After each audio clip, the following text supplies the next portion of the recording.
Shalom Bapak Ibu Saudara-saudari yang terkasih dalam Tuhan Yesus Kristus.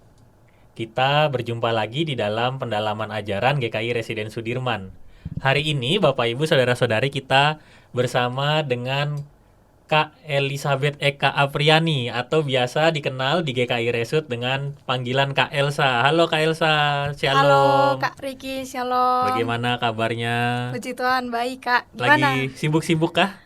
Mulai padat-padatnya semester Kalau ini. di KLSA ini biasa di Komisi Anak ya. Ya, Komisi Anak sekarang berarti lagi ini nih, lagi apa mempersiapkan apa nih kalau sekarang-sekarang ini nih? kalau sekarang lagi mempersiapkan Paskah tentunya. Oh, mempersiapkan pasca. Berarti nanti Iya, buat orang tua, buat papa, mama, opa, oma yang menyaksikan tayangan ini jangan lupa ya nanti juga untuk ikut apa namanya perayaan Paskah Komisi iya, Anak ya. benar Anak-anaknya juga sekali. diingatkan ya Iya, nanti betul. untuk ikut perayaan Paskah. Tanggalnya nanti kita tunggu informasi berikutnya ya. Iya Nah, Kak. hari ini kita bersama dengan Kak Elsa, kita akan membahas tentang sekolah minggu emang pentingkah? Nah, ini bagian dari pertumbuhan iman anak-anak yang akan kita bicarakan hari ini. Nah, sebelum kita bersama-sama membicarakannya, mendiskusikannya, mari kita bersatu dalam doa. Tuhan yang penuh kasih, sertai kami dalam percakapan kami pada hari ini. Biarlah percakapan kami ini menjadi sesuatu yang baik dan berguna untuk kami yang mendengarkannya, dan juga untuk anak-anak kami yang saat ini tengah dalam masa-masa pertumbuhan iman mereka. Kiranya ya Tuhan, Kau sertai kami semua. Di dalam nama Tuhan Yesus, kami berdoa. Amin. Ya, Kak Elsa, ini tadi Kak Elsa sempat bertanya, saya belum sempat jawab ya tadi. Kabar saya baik-baik Kak Elsa ya. Oke, puji Tuhan ya Baik Kak. dan sehat. Ya, kita juga berdoa supaya kita semua juga selalu ada dalam kondisi yang baik dan sehat. Begitu ya Kak Elsa ya. Iya, benar Kak. Nah, Kak Elsa, ini mari kita bicarakan topik kita hari ini ya. Nah, ada istilah ini waktu zaman saya juga gitu ya, sebutannya pada waktu itu sebutannya sekolah minggu. Nah, mungkin Kak Elsa bisa jelaskan ke kita dulu nih gitu. Sekolah minggu tuh sebetulnya seperti apa sih atau dari mana asal mulanya bisa ada sekolah minggu? Oke, untuk sekolah minggu itu sendiri hadir sejarahnya ya Kak. Itu Mm-mm. hadir pada abad ke-18 dan itu berada di Inggris gitu, yang Mm-mm. didirikan oleh seorang yang bernama Robert Raikes. Nah, Mm-mm. saat itu Robert itu mendapatkan tugas untuk meliput berita gitu kan ya. Lalu pada saat dia mengerjakan tugasnya itu, dia melihat anak-anak yang ada di lingkungannya saat itu sangat memprihatinkan gitu Kak. Kenapa memprihatinkan gitu? Karena anak-anak pada saat itu dituntut oleh orang tuanya untuk bekerja, dan pekerjaannya itu bukan yang ringan-ringan gitu. Mm-mm. Pekerjaan mereka sangat berat. Bayangin aja ya Kak, mereka Mm. kerjakannya itu dari hari Senin sampai hari Sabtu. Sedangkan kondisinya mereka ini adalah anak-anak gitu. Jadi mereka memang gak ada waktu untuk kayak belajar, gak ada Mm. waktu untuk kayak berkumpul dengan keluarga, quality time gitu. Benar-benar sangat memprihatinkan gitu kondisi mereka. Dan di hari Minggunya yang adalah satu-satunya hari libur, nah biasanya tuh mereka gunakan hari itu untuk bersenang-senang. Nah, Mm. sayangnya ketika mereka bersenang-senang itu, mereka justru punya kelakuan yang tidak baik gitu. Mereka ada yang mengonsumsi narkoba, mereka minum, pokoknya sangat buruk lah kehidupan mereka. Di hari Minggu itu mereka gunakan justru memang yang untuk senang-senangnya mereka. Nah, ketika Robert melihat itu semua, di situ dia bertekad untuk mengubah keadaan mereka di situ ya. Nah, di sini dia berpikir untuk mengadakan sekolah di hari Minggu gitu Kak. Dan Mm. ketika dia berencana untuk membuka sekolah di hari Minggu ini, dia bekerja sama dengan seorang pendeta yang bernama Thomas Stock gitu ya. Nah, meskipun sekolah Minggu ini telah berdiri dan juga telah tersebar luas di beberapa tempat, namun sayangnya sekolah Minggu ini ada yang tidak mendukung gitu. Mm. Apalagi orang-orang kaya yang saat itu sangat membutuhkan anak-anak ini untuk bekerja, karena biasanya tuh kan kalau mereka sangat membutuhkan uang anak-anak ini, mereka Oke. bisa saja minta lembur gitu. Nah, kalau di hari Minggu mereka ada sekolah minggu, otomatis mereka nggak akan lembur dan bisa saja mereka justru pergi ke sana. Makanya orang-orang kaya pada saat itu di antara mereka itu ada yang tidak setuju dengan adanya sekolah minggu ini gitu.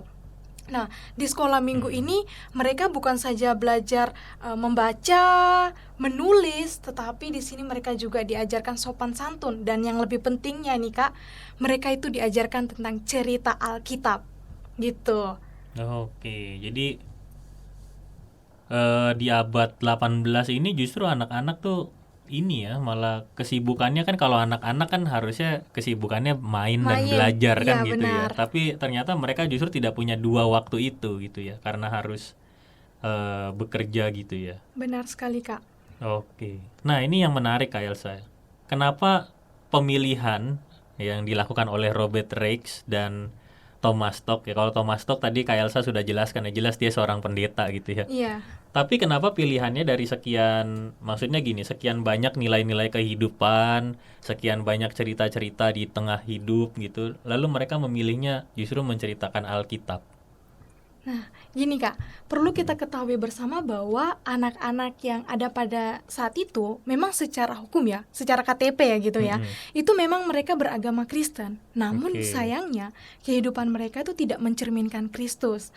Nah, oleh sebab itu Robert dan juga pendeta Thomas Stock ini mengajarkan cerita Alkitab kepada anak-anak gitu. Tujuannya apa? Ya agar anak-anak itu mengetahui tentang Yesus Kristus yang adalah Tuhan dan Juru Selamat, serta memberikan nilai-nilai moral yang terkandung di dalam Alkitab.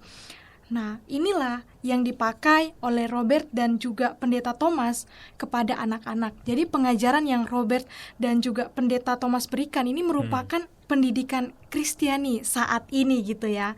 Jadi Kak Riki, secara teologis ini pendidikan Kristiani itu kan merupakan bagian dari cara gereja untuk menghadirkan pemahaman karya keselamatan Allah yang hadir bagi semua orang, semua manusia tanpa terkecuali, termasuk kepada anak-anak gitu ya. Nah, kalau secara eklesiologisnya, pendidikan Kristiani kan merupakan relevansi dari karya Allah yang terwujud melalui gereja. Maka dari itu pendidikan Kristiani diaplikasikan dalam kehidupan bergereja secara kontekstual. Nah, salah satunya, bukan satu-satunya ya Kak ini ya. Ya. Nah, melalui pelayanan pendidikan Kristiani secara kategorial, yaitu melalui dari anak-anak, mulai dari anak-anak, remaja, dewasa, bahkan juga ada secara khusus ada kelas yang menyiapkan untuk mereka yang sudah menikah, bahkan juga yang mau menikah gitu ya. Bahkan juga ada untuk yang lansia gitu. Nah, kalau di GKI sendiri, secara keanggotaan anak-anak, nah ini yang sudah dibaptis termasuk dalam kategori anggota baptisan. Nah, maknanya adalah keanggotaan menunjukkan perannya dalam kehidupan dan penghayatan iman gitu. Dengan demikian, anggota baptisan pun mendapatkan perhatian oleh gereja gitu.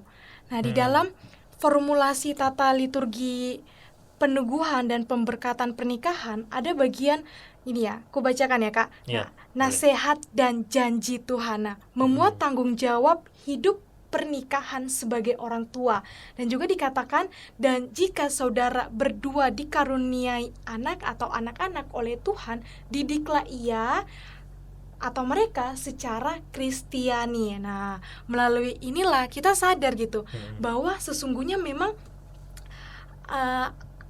ada pergeseran gitu, pergeseran dari gerakan yang awalnya adalah Sunday School atau yang disebut sekolah minggu, yang mengacu pada proses pendidikan dan mengasah kepandaian kognitif gitu ya, menjadi kebaktian anak.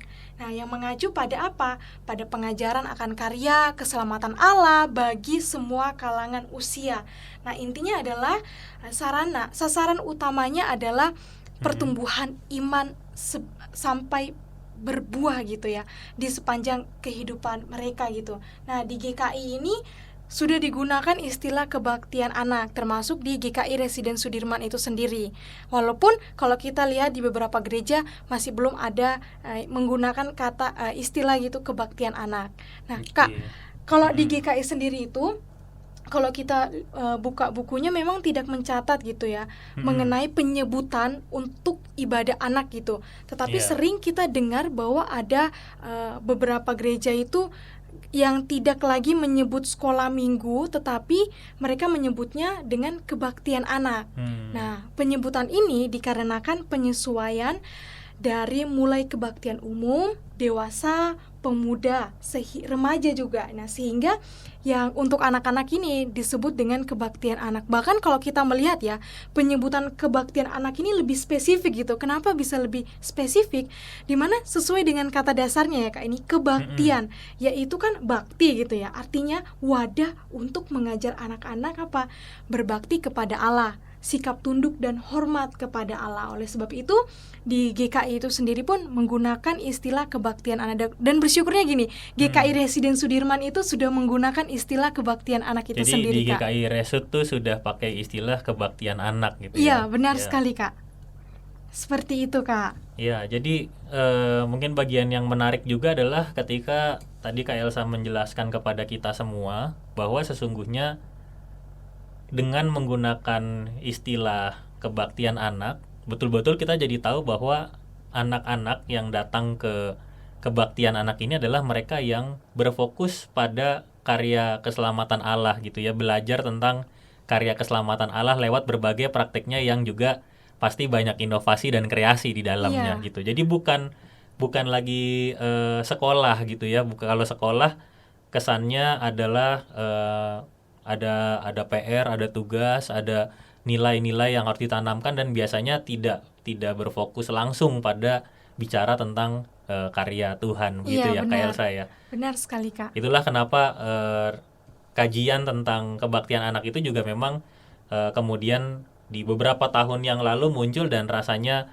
hampir semua GKI juga sepakat untuk menggunakan istilah kebaktian anak gitu. Di samping memang ada tradisi bahwa ya dari dulu sebutannya memang sekolah minggu gitu, tapi pergeseran makna ini yang menjadi sesuatu yang penting karena kita dibuat jadi makin tajam untuk lihat ini memang adalah sebuah proses pendidikan Kristiani gitu yang sebetulnya kita semua alami begitu ya. Iya. Yang kita semua alami, entah anak-anak bahkan sampai lansia semua dapat gitu. Lalu nanti juga akan ada, kalau tadi Kak Elsa bilang bukan satu-satunya gitu, karena nanti akan ada lagi kita bicara tentang intergenerasi gitu ya. Iya benar. Nah itu cara yang lain lagi untuk kita memahami tentang bagian juga dari pendidikan Kristiani. Tapi kita akan fokus di sini gitu. Kak Elsa, memang kan kata pendidikan atau mendidik ini menjadi satu kunci di topik kita kali ini. Nah, bolehkah kita dibantu dengan panduan ayat-ayat Alkitab yang bisa mengarahkan kita untuk melihat berapa pentingnya gitu tentang mendidik nih? Oke, ya, jadi mengajarkan firman Tuhan kepada anak-anak itu sangat penting.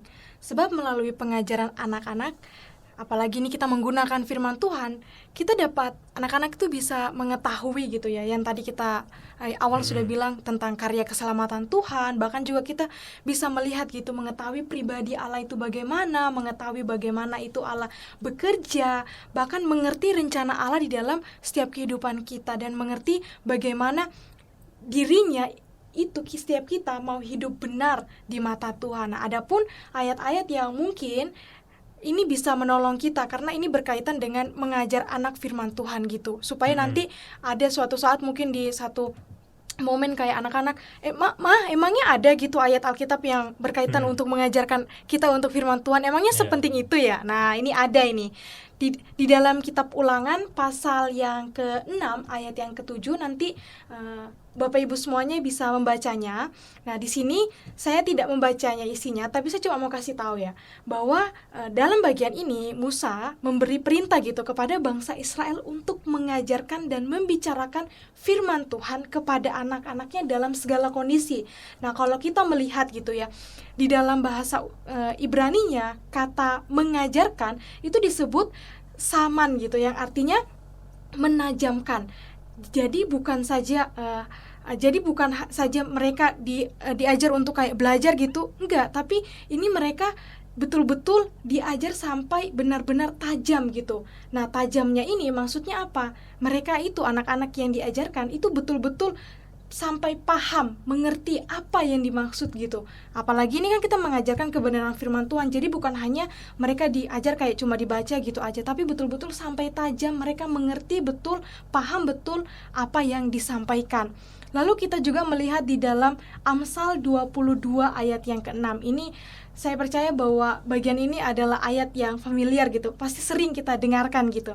Nah, di sini pengamsal juga memberitahu kepada orang tua gitu bahwa ada dampak yang buruk jika anak-anak itu tidak diajarkan di jalan yang benar. Oleh sebab itu pengamsal memberi perintah untuk mendidik anak-anak ini di jalan yang benar, yang sesuai dengan kebenaran firman Tuhan. Nah, kalau kita membuka bagian ini lalu kita membaca gitu, ada kata didiklah gitu ya. Nah, di dalam bahasa Ibraninya kata didiklah ini yaitu canak, yang artinya mendedikasikan. Jadi bukan hanya sebatas pendidikan yang sifatnya memberitahu atau juga mengajar, bukan saja mendampingi, tetapi di sini mereka itu benar-benar diajak untuk berkomitmen melakukannya terus-menerus apa yang mereka sudah diajarkan gitu. Jadi benar-benar mendedikasikan itu di dalam kehidupan mereka. Lalu kalau kita juga baca di dalam Perjanjian Baru gitu ya, surat Efesus pasal yang ke-6 ayat yang ke-4, nanti Bapak Ibu bisa membacanya.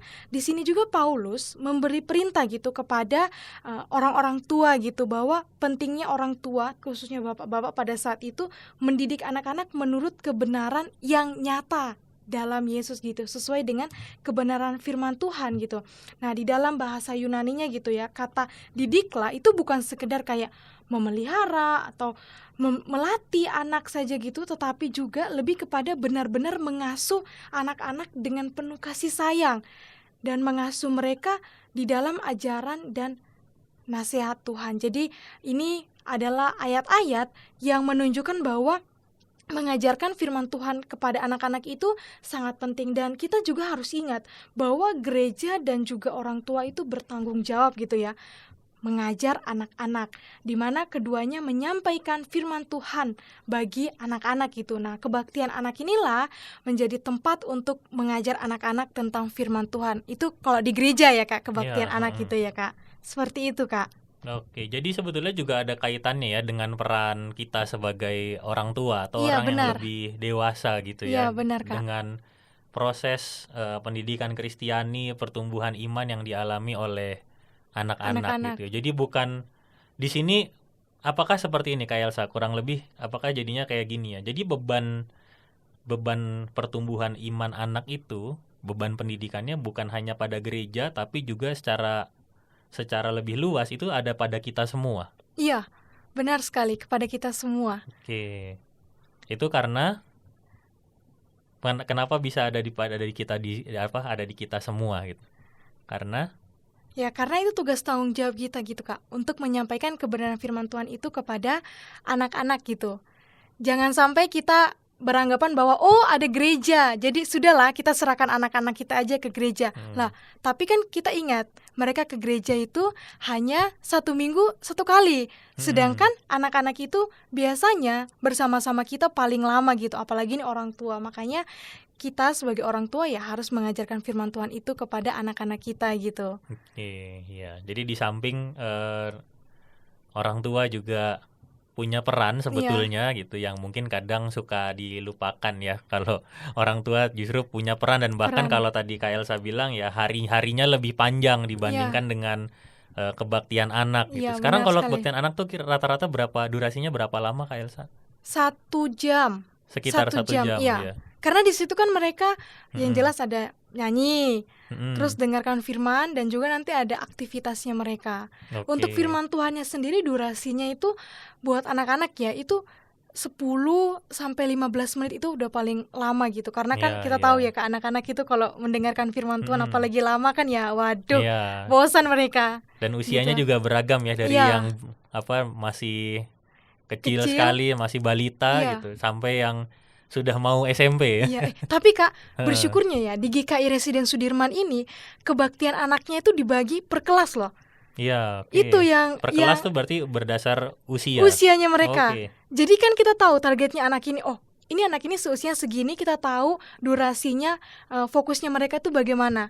Karena di beberapa tempat tuh ada yang kayak digabungin gitu. Oh, Tapi iya, iya. bersyukurnya GKI Resut itu betul-betul kayak ada yang balita, ada yang TKA, TKB, jadi benar-benar disesuaikan gitu. Bahkan Jadi, firman ya. Tuhannya ya sesuai gitu dengan kelasnya mereka, usianya mereka gitu, Kak. Oke, jadi tujuannya itu memang bukan supaya dipisah-pisah ya, tapi Iya. supaya mereka betul-betul bisa nangkap sesuai dengan karakter Karakter usianya itu. mereka Iya, masing-masing betul gitu sekali. ya. Wah, iya, iya, iya.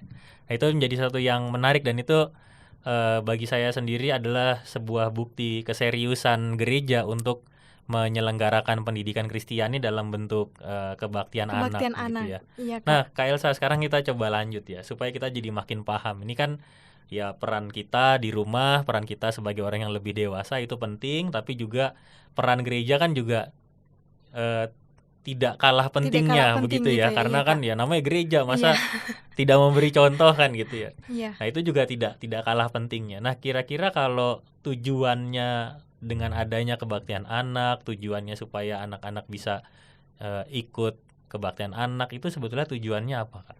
Oke, untuk tujuannya kan sudah jelas nih, bahwa kita punya tujuan itu kita mau mengajarkan anak-anak untuk berbakti kepada Allah. Tetapi nih ada tujuan yang tidak kalah penting gitu ya. Ini ada 3 bagian ya, secara kognitif, ada efektif, dan psikomotorik. Nah, kalau yang secara kognitif ini, agar anak-anak itu memahami bahwa karya keselamatan itu hadir bagi semua umat manusia. Nah, kalau untuk secara afektifnya sendiri, agar anak-anak itu menyadari bahwa karya keselamatan Allah bagi semua umat manusia itu sangat penting. Bahkan kerinduannya ketika mereka sudah memahami dan menyadari itu adalah tindakannya, di mana anak-anak itu mau menerima Yesus Kristus itu sebagai Tuhan dan Juru Selamat mereka secara pribadi. Seperti itu sih, Kak, tujuannya gitu ya. Jadi kalau dengan melihat tujuan ini, bahwa anak-anak kalau mereka ikut kebaktian anak, mereka jadi paham tentang karya keselamatan Allah, mereka bisa merasakan karya keselamatan Allah itu, bahkan mereka juga bisa menjadi pribadi yang bisa melakukan gitu ya, melakukan firman Tuhan. Nah, ini kan sebetulnya satu kesatuan yang sangat utuh sekali gitu ya, dan rasanya memang ini yang harus dikerjakan bahkan mungkin dari usia yang masih muda ini gitu ya, dari anak-anak gitu, sehingga biasanya nanti kalau mereka terus bertumbuh, mereka tambah usia, makin tambah dewasa, jadi nggak bingung lagi gitu ya, benar. karena mereka sudah menerima bukan hanya karena ikut orang tua ya, biasanya gitu ya kalau anak-anak, tapi juga karena mereka mulai belajar untuk memahami iman yang mereka percaya, yang orang tuanya juga pegang gitu ya. Jadi itu yang terjadi ya. Nah, Kak, ini ada hal yang biasanya juga ditanyakan gitu ya. Ini kalau yang biasa ditanyakan tuh, kenapa anak-anak ya emang harus ikut kebaktian anak, kenapa nggak ikut kebaktian yang lebih dewasa aja gitu. Kan saya bisa bareng sama anak saya. Nah, itu.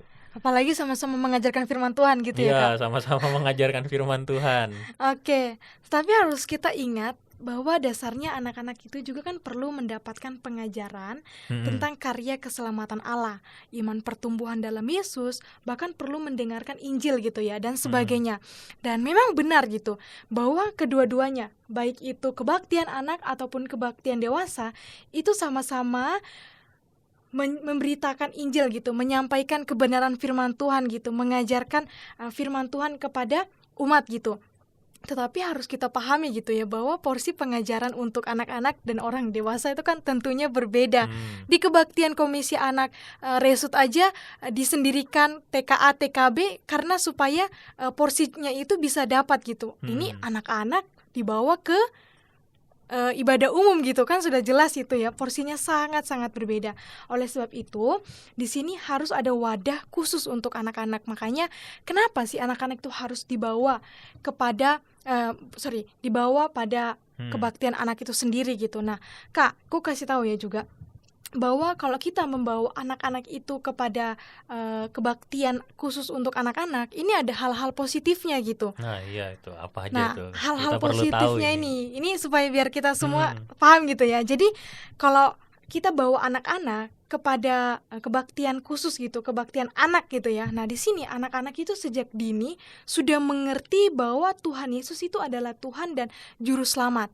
Maka di waktu yang akan datang, ia akan tumbuh menjadi anak-anak yang takut akan Tuhan, bahkan juga setia di dalam mengikut Tuhan. Apalagi ketika mereka sudah besar gitu ya, dengan banyak pertemanan, pastinya kan banyak pergumulan, permasalahan yang harus dihadapi. Tetapi ketika dia sudah sedari kecil mengikuti kebaktian anak, sudah mengerti tentang Tuhan Yesus yang adalah Tuhan dan Juru Selamat itu, di situ dia akan bisa terus setia gitu, dan terus mempertahankan imannya itu, keimanannya kepada Yesus Kristus gitu.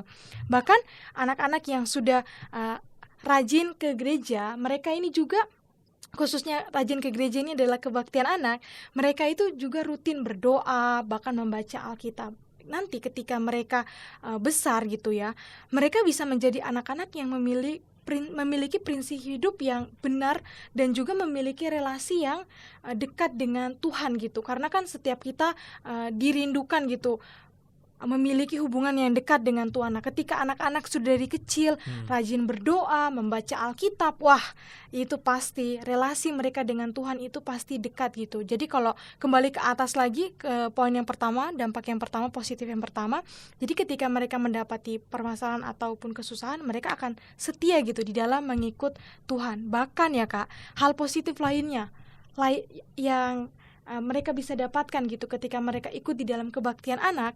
Kalau semisalnya nih mereka ikut kebaktian dewasa, mereka duduk dengan orang tua, otomatis mereka hanya duduk di situ, nggak bisa bersosialisasi dengan teman-teman lainnya, karena kan teman-teman lainnya itu ada di ruangan lain, yaitu di kebaktian anak itu. Tetapi kalau mereka ikut di dalam kebaktian anak, wah, tentunya mereka, anak-anak ini bisa membangun relasi atau hubungan yang baik dengan orang lain. Mereka bisa bersosialisasi, berinteraksi dengan orang lain, terkhususnya nih dengan teman-teman yang seusianya. Nah, itulah yang menjadi dampak positif dari anak-anak yang ikut kebaktian anak.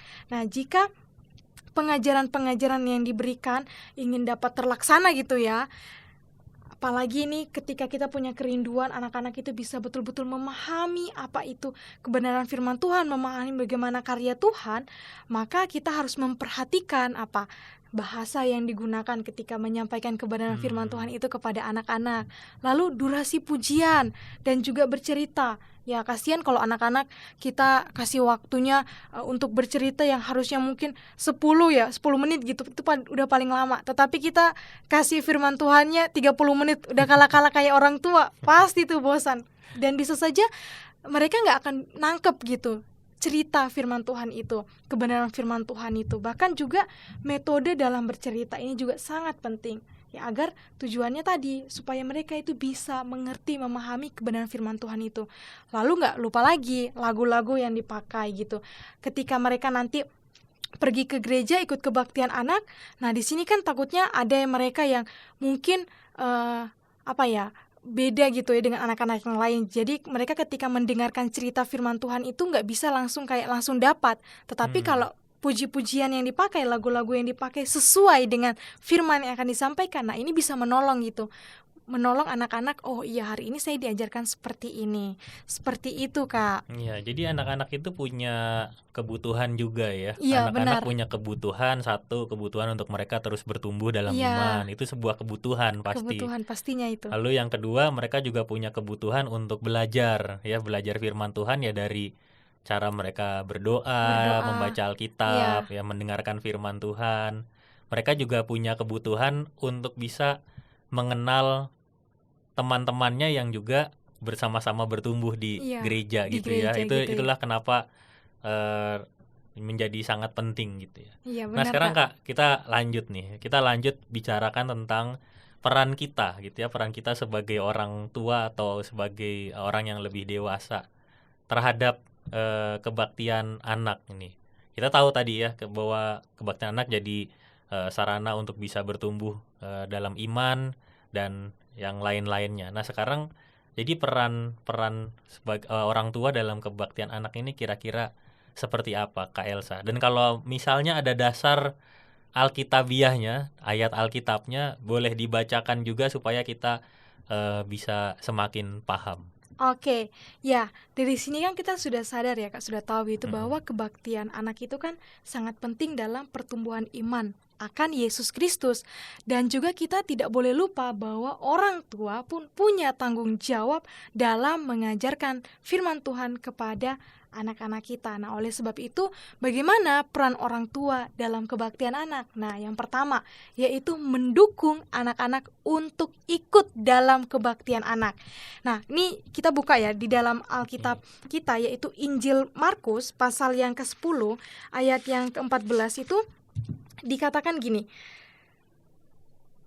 Saya bacakan di bagian B-nya saja, yaitu biarkanlah anak-anak itu datang kepadaku, jangan halang-halangi mereka, sebab orang-orang seperti inilah yang memiliki kerajaan Allah. Kepadaku ini maksudnya Yesus ya Kak, maksudnya Yesus, karena Yesus yang saat itu menyampaikan kebenaran firman Tuhan itu. Nah, di sini kita melihat sudah jelas bahwa Allah itu, Yesus itu mempersilahkan anak-anak untuk datang kepadanya, sehingga orang tua harus mendukung anak-anak itu untuk ikut dalam kebaktian anak. Nah, dengan mendukung anak-anak untuk ikut di dalam kebaktian anak, maka orang tua itu menolong mereka dalam pertumbuhan iman kepada Yesus Kristus. Nah, jika saja ya orang tua tidak mendukung anak-anak mereka di dalam pertumbuhan iman mereka, tidak mendukung anak-anak untuk hadir di dalam kebaktian anak, maka bisa saja pengenalan akan Yesus Kristus itu tidak bertumbuh.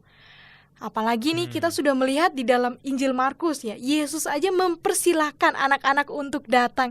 Kok di sini orang tua justru tidak mendukung, bahkan menghalang-halangi. Udah nggak usah ikut kebaktian anak, kita ikut aja di kebaktian dewasa, toh sama-sama mendengarkan firman Tuhan. Atau mungkin udah mama capek, nggak usah kita pergi. Ini kan salah. Yesus aja, Tuhan Yesus kita loh, sudah mempersilahkan mereka nih untuk datang. Makanya kita sebagai orang tua harus mendukung mereka untuk ikut dalam kebaktian anak. Lalu yang kedua, yaitu membimbing anak-anak untuk melakukan firman Tuhan yang telah diterima di kebaktian. Jadi ini mereka nih sudah didukung kan yang tadi kan Kak, yang pertama. Nah, sekarang tugas orang tua yaitu membimbing anak-anak itu sendiri untuk melakukan kebenaran firman Tuhan. Misalnya nih, hari ini mereka diajarkan untuk mengasihi orang lain, maka orang tua bisa mengajarkan anak-anak untuk apa? Untuk berdoa. Berdoa untuk siapa? Untuk teman-temannya mungkin, yang mungkin saat ini sedang sakit atau menghadapi kesulitan. Nah, karena kita diajari tadi di sekolah minggu mengasihi orang lain, ya kita belajar mendoakan mereka, karena kita mengasihi mereka. Nah, di dalam Amsal yang tadi kita di awal sudah baca, bahkan juga di sini saya mau kasih tahu, Amsal 22 ayat 6 dikatakan bahwa didiklah orang muda menurut jalan yang patut baginya, maka pada masa tuanya pun ia tidak akan menyimpang dari jalan itu. Nah, perintah ini sudah jelas ditujukan kepada orang tua ya, bahwa mereka harus mendidik anak-anak di jalan yang benar gitu. Oleh sebab itu, orang tua harus membimbing anak-anak itu melakukan firman Tuhan itu. Jadi bukan hanya membaca, mendengar, tetapi harus melakukannya. Nah, bagaimana mereka bisa melakukannya? Nah, di sini peran orang tua itu harus dilakukan gitu, Kak. Nah, Kak, yang perlu kita harus ingat bersama bahwa proses pendidikan itu tidak otomatis diserahkan kepada gereja, gitu ya. Namun bersama gereja kita itu mendidik anak-anak dalam pertumbuhan iman. Jadi pada waktunya mereka akan bertumbuh dewasa. Nah, faktor kedewasaan inilah contohnya dari orang tua tentang hidup beriman gitu ya. Nah, disaksikan oleh anak-anaknya. Kita bisa melihat dari kisahnya Timotius gitu. Kak Riki tahu pastinya kan ya? Iya, tahu. Nah, itu kan Timotius itu dia kenapa bisa seperti itu? Karena dia melihat orang tuanya yang betul-betul bukan saja membaca tapi juga melakukan kebenaran firman Tuhan itu. Kehidupannya betul-betul mencerminkan kehidupan orang Kristen gitu. Betul-betul mencerminkan Kristus. Nah, gitu Kak. Nah, jadi kita tahu ya bahwa anak-anak ini kan adalah generasi gereja di masa depan gitu. Menjadi generasi bukan hanya aja di gereja, tetapi di dunia ini gitu, di bumi ini, sehingga kita harus menyiapkan mereka sejak dini. Nah, gereja menjadi wadah untuk menyiapkan mereka menjadi anak-anak yang taat kepada Tuhan. Gereja juga yang mengetahui hal ini harus menyiapkan itu semua dengan apa? Dengan membuat program yang bagus gitu. Maksudnya gini, supaya anak-anak itu, mereka itu kayak dengan program-program ini dapat mendukung mereka, menolong mereka gitu ya, untuk ikut mungkin aktif di dalam gereja. Bahkan juga kegiatan-kegiatan yang mendukung mereka menjadi anak-anak yang taat kepada orang tua. Jadi di sini memang ingat, orang tua mempunyai tugas yang penting di dalam pertumbuhan iman, tapi gereja juga yang menjadi wadah itu juga penting, harus memikirkan, wah, program-program apa, kegiatan-kegiatan apa yang bisa menolong anak-anak ini untuk taat kepada Tuhan yang betul-betul. Jadi bukan hanya saja kayak, oh ya sudah, gereja punya peran, udah sampaikan firman Tuhan, udah oke, kita buka kelas sekolah minggu kebaktian anak, kita sampaikan firman Tuhan. Udah, enggak, tapi ya betul-betul harus juga memperhatikan program-program lainnya gitu, Kak. Jadi seperti itu, Kak. Jadi harus diingat bahwa orang tua harus mengajari firman Tuhan itu kepada anak-anak. Peran orang tua itu sangat penting di dalam pertumbuhan iman mereka, terkhususnya mendukung mereka di dalam kebaktian anak itu. Oke, berarti ini ada kaitan, sangat berkaitan sekali ya dengan apa yang dilakukan oleh orang tua, dilakukan oleh gereja pada pertumbuhan anak-anak kita, Iya, begitu ya. benar sekali, Kak. Nah, Kak Elsa, ini sekarang ini beberapa contoh ya, beberapa contoh, mungkin contoh fenomena ya yang Oke. terjadi juga di gereja. Nah, ini mohon bantuan Kak Elsa untuk menjawab gitu. Bapak Ibu, ada empat kondisi biasanya ya, yang sangat mungkin sekali terjadi di gereja, entah di gereja kita, mungkin pun juga berapa kali kita mengalaminya, fenomena ya, karena mungkin sangat umum juga terjadi. Sangat umum ya gitu gitu ya, Kak. Nah, ini misalnya gini, Kak Elsa ya, ini apa dampaknya pada si anak itu ya, kalau misalnya orang tuanya nggak rajin ke gereja, tapi anaknya nih sebenarnya pengen ikut kebaktian anak. Jadi orang tuanya nggak rajin, tapi anaknya rajin. Nah, ini kira-kira akan seperti apa?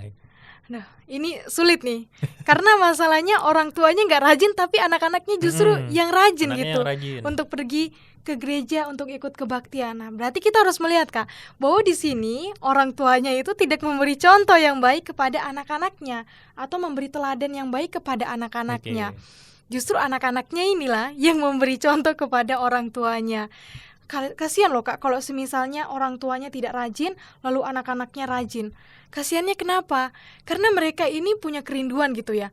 Saya ingin hidup saya itu kayak berkenan di hadirat Tuhan, saya mau ikut kebaktian gitu, supaya iman saya bertumbuh. Tapi ternyata orang tua saya tidak pergi ke gereja. Nah, ini kan kasihannya apa? Mereka ini kayak, loh, saya itu pengennya orang tua saya juga mendukung, pergi bersama dengan saya.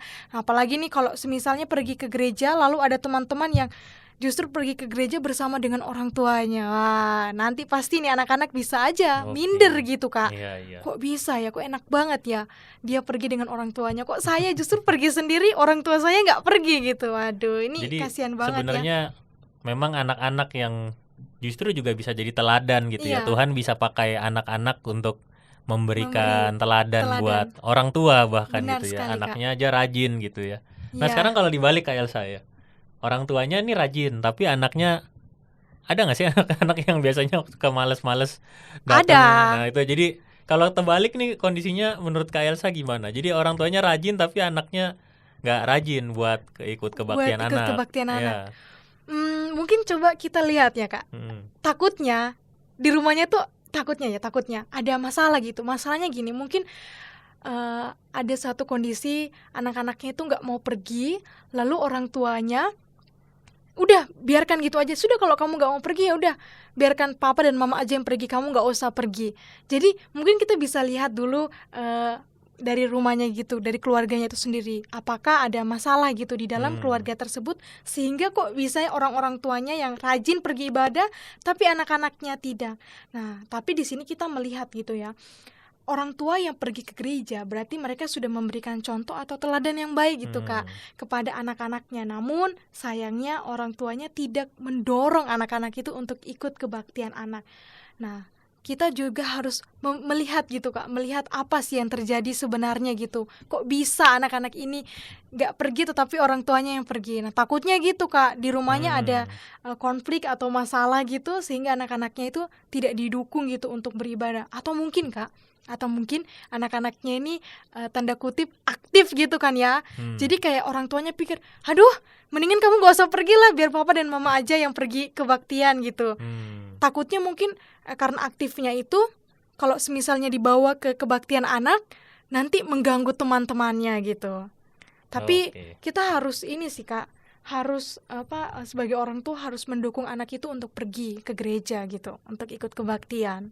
Seperti itu Kak. Jadi di samping itu semua rasanya kita juga percaya bahwa setiap orang tua selalu punya caranya untuk mengusahakan, mengupayakan agar kalau orang tuanya rajin pasti anaknya juga diusahakan menjadi rajin gitu ya. Minimal kan kalau kita mengajarkan kepada anak-anak paling enggak mereka sama seperti kita kan gitu ya. Atau nanti pada kemudian hari mereka jadi lebih rajin, itu kita sangat bersyukur gitu. Betul sekali. Tapi pasti percaya bahwa ada upaya yang dilakukan. Saya juga yakin Komisi Anak sebagai yang menangani secara langsung ya untuk kebaktian anak pasti juga menjalankan upaya-upaya itu gitu ya. Ada perkunjungan kan ya? Iya ada Kak. Nah itu yang bikin kita juga jadi lebih kenal dengan situasi masing-masing kehidupannya anak-anak itu ya, beneran dia lagi sibuk apa, lagi bergumul tentang apa, mungkin anaknya, mungkin orang tuanya. Itu kita biasanya kalau perkunjungan itu kan kita datang, kita berkenalan, kita juga saling mendoakan gitu ya. Nah Kak Elsa, ini yang terakhir, ini yang paling ideal kan, orang tuanya rajin, anak-anaknya juga rajin ikut kebaktian anak gitu ya. Jadi sama-sama rajin. Nah kalau sudah sampai di titik ini, misalnya ya kami sama-sama rajin semuanya gitu. Nah ini kalau udah sampai di sini berarti kira-kira apa artinya gitu. Kan bukan hanya sekadar oh ya hari Minggu kita rajin ibadah, enggak kan, tapi pasti ada maknanya kan. Nah ini artinya apa ini? Oke, kalau semisalnya dari orang tuanya dan juga anaknya sudah sama-sama rajin ke gereja di hari Minggu, dan juga orang tuanya mendukung anak-anaknya untuk ikut kebaktian anak, itu artinya bahwa orang tua itu sudah melakukan tugas tanggung jawabnya dengan baik. Mereka juga memberi contoh dan juga teladan kepada anak-anaknya, bahkan juga mereka mendukung anak-anaknya untuk ikut dalam kebaktian anak gitu. Dan di sini kita juga melihat bagaimana anak-anak itu juga aktif gitu. Maksudnya ketika mereka diajak untuk pergi ke gereja, mereka juga aktif untuk ikut. Karena apa? Karena mereka melihat papa dan mamanya yang pergi ke gereja. Ya kita bisa belajar gitu ya, bahwa papa dan mama sudah pergi, wah mereka sudah memberikan teladan yang baik, saya sebagai anak pun harus ikut gitu. Dan kembali kita harus ingat, ketika kita pergi ke gereja, anak-anak yang pergi ikut kebaktian itu bukan disuruh, dipaksa, tetapi memang ada kerinduan. Nah ini yang kadang-kadang agak sulit nih, menanamkan kerinduan kepada anak-anak untuk ikut di dalam kebaktian anak. Di sini orang tua ya harus membicarakan itu kepada anak, ajak ngobrol mereka. Nanti gereja juga di dalam kelas-kelasnya itu menyampaikan firman Tuhan yang supaya menyadarkan mereka bahwa oh iya, saya harus pergi ke gereja bukan lagi karena dipaksa, bukan lagi disuruh, tapi memang kerinduan saya datang ke gereja untuk mendengarkan firman Tuhan, menjadi anak yang betul-betul takut akan Tuhan gitu. Seperti itu sih Kak.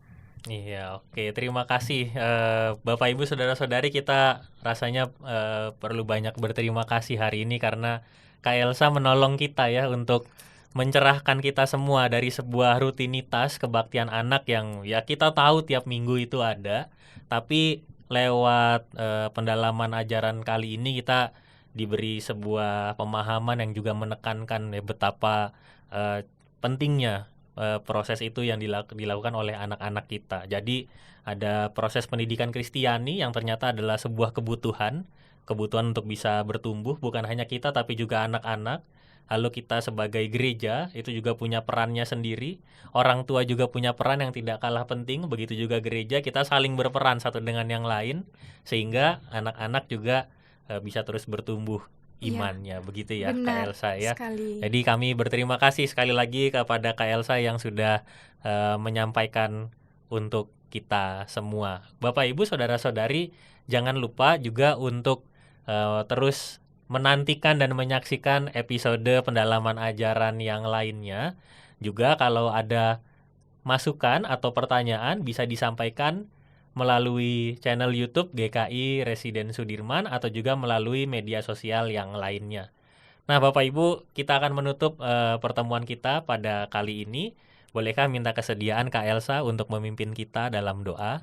Oke, kita berdoa. Tapi sebelum doa, Kak, saya mau kasih sedikit penutup sebentar. Boleh, ya. Nah, jadi Bapak Ibu sekalian, jika kita ditanyakan, kebaktian anak emang pentingkah? Tentu saja jawabannya penting gitu ya. Sebab ini adalah wadah untuk anak-anak, di mana wadah ini anak-anak ini diajari untuk berbakti kepada Allah dan mengenal Allah, serta kita rindu setiap mereka itu menerima Tuhan Yesus sebagai Tuhan dan Juru Selamat mereka secara pribadi. Oke, sampai di situ penjelasan dari saya akan menutup kita semua di dalam doa. Mari kita berdoa. Tuhan, kami bersyukur untuk waktu ini Tuhan sudah menyertai semuanya dari awal pertengahan hingga akhirnya, dan kami semua ini kami serahkan ke dalam tangan-Mu. Biarlah melalui pemahaman ini kami rindu setiap kami dapat lebih memahami, dapat mengerti bagaimana pentingnya sekolah minggu atau kebaktian anak ini bagi anak-anak kami. Dan biarlah setiap kami yang menyaksikan ini mempunyai semangat untuk mendukung anak-anak untuk terus hadir, untuk terus ikut di dalam kebaktian anak. Dan saat ini Tuhan, kami akan kembali di dalam setiap kegiatan kami. Biarlah Tuhan yang senantiasa menyertai dan terus melindungi setiap kami. Kami menyerahkan doa kami ini ke dalam tangan-Mu Tuhan. Di dalam nama Tuhan Yesus Kristus kami sudah berdoa. Amin. Amin. Terima kasih Kak Elsa sudah menolong kita semua. Sampai ketemu lagi di episode yang berikutnya. Tuhan memberkati kita semua. Tuhan memberkati.